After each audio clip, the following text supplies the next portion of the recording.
இந்த ஏஜ்ல உங்களை நீங்க வளர்த்துக்கணும் அப்படின்னு சொன்னா உங்களுக்கு என்னென்ன தகுதி வேணும், குவாலிஃபிகேஷன் என்னென்ன வேணும்? இப்போ உங்களால இங்க கீழே உட்கார முடியல, கால் மடிச்சு உட்கார முடியல, நிஜமாவே முடியல. பட் எங்களுடைய பள்ளிக்கூடத்து காலத்துல எல்லாம் நாங்க ரொம்ப வருஷம் கீழே தான் உட்கார்ந்துருந்தோம்.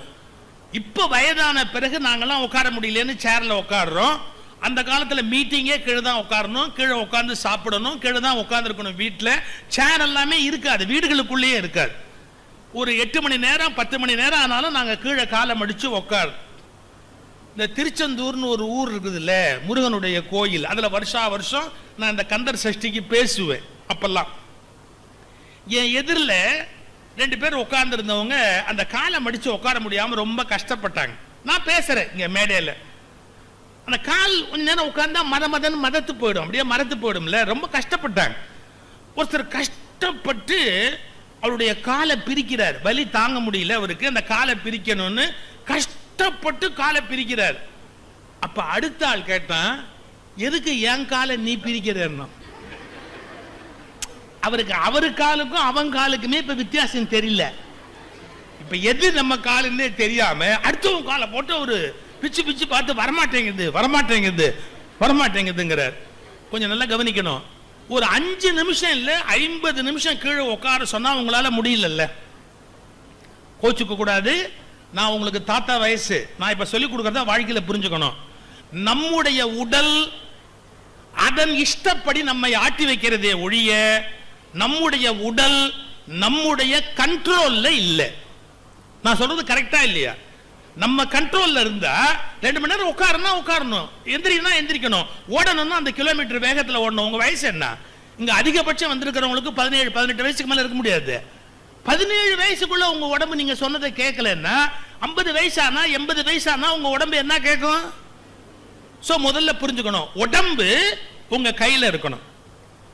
இத பாரதின்னு ஒரு கவிஞர் பாடுறார், கேள்விப்பட்டிருக்கீங்களா? சுப்பிரமணிய பாரதியார். அவர் சிலபஸ்ல வச்சு கழுத்து இருக்காங்களோ? சுப்பிரமணிய பாரதியார் பாடுறாரு, பொறிகளின் மீது தனி அரசாணை. 5 பொறி, கண்ணு மூக்கு காது, பொறிகளின் மீது தனி அரசாணை. இந்த உட்கார்ந்துருக்குன்னா உட்கார்ந்துருக்கணும், மூச்சு பிடிக்கணும் மூச்சு பிடிக்கணும், நேரா ஸ்ட்ரைட்டா உட்காரணும் ஸ்ட்ரைட்டா உட்காரணும். முடியலையே, நம்ம முதுகு தண்டு ஒரு 10 நிமிஷத்துக்கு மேல நேரா உட்கார மாட்டேங்குது, லெப்டிஸ்ட் ஆயிடுது, இல்லாட்டி ரைட்டிஸ்ட் ஆயிடுது. அது ஒருபோது சென்டரா நம்மால உட்கார முடியல. உங்களை குறை சொல்லல, நான் உங்களை குறை சொல்லல, உங்களை கேலி பண்ணல, உங்களை திட்டல. ஆனா ஒன்னே ஒன்னு சொல்றேன், சில விஷயம் நம்ம கிட்ட இல்லைன்னு ரியலைஸ் பண்ண சொல்றேன். நான் என்ன வார்த்தை சொல்றேன்?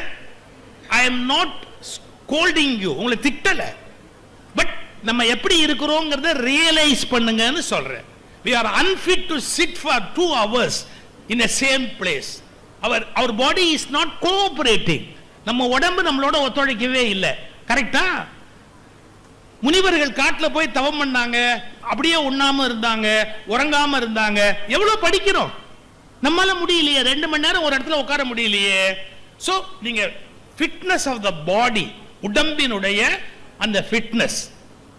இப்ப நான் இந்த வேதாத்ரி மகரிஷியினுடைய மனவளக்கலை மன்றத்துக்கு வர 95 வயசுல அவர் எக்ஸசைஸ் பண்ணுவார்.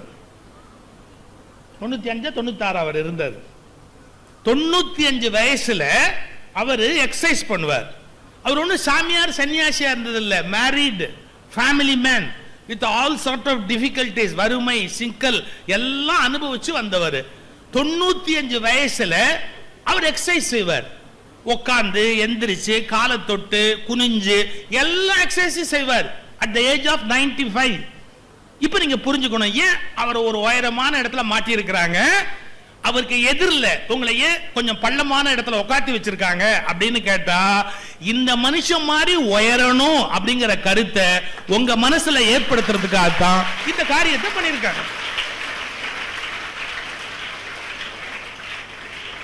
இப்ப நான் சொன்ன ஒரே ஒரு கோணம், at the age of 95 exercise பண்ற அளவுக்கு நம்ம ஹெல்த் இருக்குதா? அந்த ஹெல்த் எங்க அடையலாம்? அவர் ஒரு டெக்னிக் சொல்றார். இந்த மாதிரி நீங்க உடற்பயிற்சி செய்துகிட்டே இருந்தா 90 வயசானாலும் உங்க உடம்பு நீங்க சொன்னதை கேட்கும் அப்படிங்கிறார். So try to follow it. அதை பின்பற்றுவதற்கு முயற்சி பண்ணுங்க. அவர் சொன்ன மாதிரி நம்முடைய உதவி செயலாளர் ஐயா சொன்ன மாதிரி கல்வி அமைச்சு அதை முடிவு பண்ற போது எளிய முறை உடற்பயிற்சி அப்படிங்கறத அவர் கத்துக் கொடுத்திருக்காரு. அதை நீங்க செஞ்சிட்டீங்க அப்படின்னா எந்த வயசுலயும் உடம்பு நம்ம சொன்னதை கேட்கணும். இப்போ நம்ம சொன்னதை உடம்பு கேட்காம உடம்பு சொன்னதை நம்ம கேட்க வேண்டி வந்தா அதுக்கு என்ன பேர் தெரியுமா? முதுமைன்னு பேர். புரியுதா? நீங்க சொன்னதை உடம்பு கேட்டா இளமை அப்படின்னு பேரு. அது சொல்றத நீங்க கேட்டீங்கன்னா முதுமை அப்படின்னு பேரு. உங்களுக்கு முதுமை இருக்கா இளமை இருக்கா? அப்ப இளமைனா உங்க உடம்பு நீங்க சொன்னதை கேட்கணும் இல்ல, மனசுல வச்சுங்க. நான் உங்களை திட்டல, கோச்சிக்கல, ஆனா அனலைஸ் பண்ண சொல்றேன். நம்ம எப்படி இருக்கிறோம் அப்படிங்கறத அனலைஸ் பண்ண சொல்றேன். இது உடல் பயிற்சி. அடுத்தது என்ன கற்றுக் கொடுக்கிறாரு? மனப்பயிற்சி.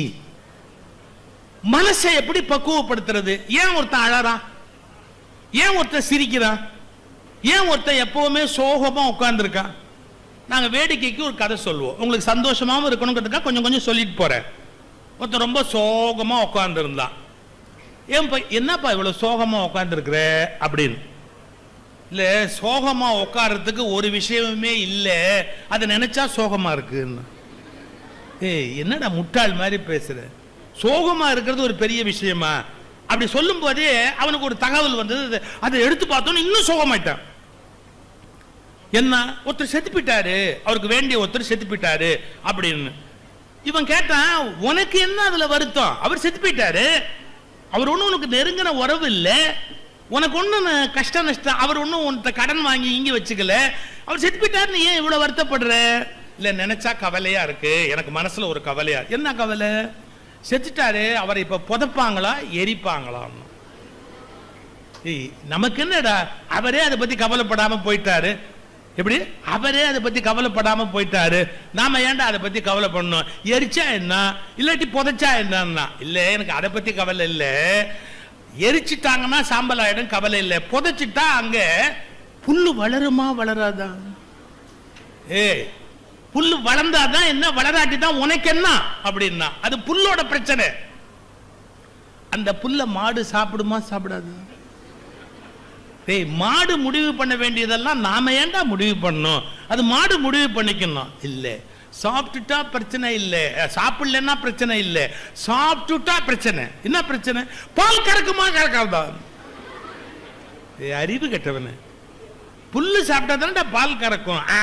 அந்த பாலை குடிச்சுட்டா நாம செத்துருவோமா உயிரோடு இருப்போமா?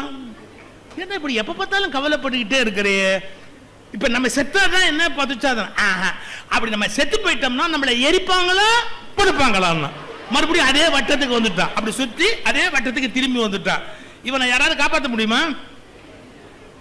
நான் கற்பனைக்கு சொல்லல. சில பேர் வேண்டாத கவலையில எப்பவுமே இருப்பாங்க. எங்க ஊர்ல சீரியல் பாக்குறது, அதாவது டிவி சீரியல் பொழுதுபோக்குறதுக்கு பாக்குற சில பொம்பளைங்க சோகமா இருப்பாங்க. ஏன் அத்தா, ஏன் இப்படி சோகமா? அவ வீட்டை விட்டு ஓடி போயிட்டாலாம். அவ ஓடி போனா உனக்கு என்ன அப்படின்னா, வீட்டுக்கு வருவாளா வரமாட்டாளான்னு நினைச்சா ரொம்ப கஷ்டமா இருக்கு. அதுக்கு நீ ஏன் கவலைப்படுற? ஏன் மருமகளும் அவளையே பார்த்து அவ மாதிரியே இருப்பேன்னு சொல்லிக்கிட்டு இருக்கிறா. அதான் என் மருமக எப்ப போறான்னு தெரியல. வேடிக்கைக்கு சொல்லல. டிவி ஸ்கிரீன்ல வர்றது வெறும் அட்டை, ஒரு கதை, ஒரு நிழல், ஒரு ஒளி. அதை பார்த்துக்கிட்டு அழுகுறவன் இல்லை இந்த உலகத்துல, அதை பத்தி கவலைப்படுறவன் இந்த உலகத்துல இல்ல இருக்காங்க. அப்ப மனிதர்கள் தேவையற்ற கவலைகளுக்கு தங்களை ஆளாக்கி கொள்ளுகிறார்கள். இதுக்கு என்ன வேணும்? மனசுல ஒரு பயிற்சி வேணும். இன்ப துன்பங்களை சமமா நினைக்கிறது, உண்மை பொய்களை கண்டறிவது, நல்லது கெட்டது அப்படிங்கறத பகுத்து பார்த்து ஒரு தெளிவு இந்த உலகத்துல அடையிறது. முதல்ல என்ன சொல்லி கொடுத்தேன்? உடற்பயிற்சி. 2 மனப்பயிற்சி.